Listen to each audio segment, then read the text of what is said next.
learned that the Republican Party was not what I thought it was. So I was raised in a place where we didn't even have Democratic candidates for most elections unless they were statewide or nationwide. And I was taught that if you loved Jesus, you had to vote Republican. And I loved Jesus, so I did what I was supposed to do.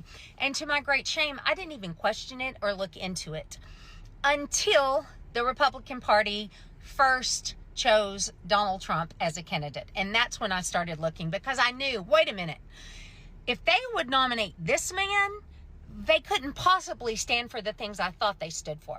That was the beginning of my departure from the politics I was raised with, and ultimately the beginning of my deconstruction, although that took multiple years later before I started that process. But I never voted for Trump, and I knew that a party who supported that couldn't possibly support what I thought. So now I have a confession to make. I'm a Democratic Socialist, and if you would have told me that, a decade ago, W growth, I would have told you those were bad words. Because just like I was told the Republican Party stood for something, I was also taught that socialism was a bad word and a terrible thing.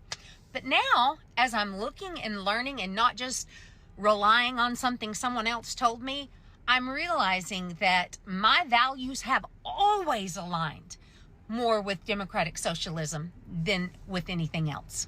So I am so happy to see what is happening around our country in New York and Michigan last night and other places around the country, where we are starting to say, wait a minute, we were lied to about what this meant.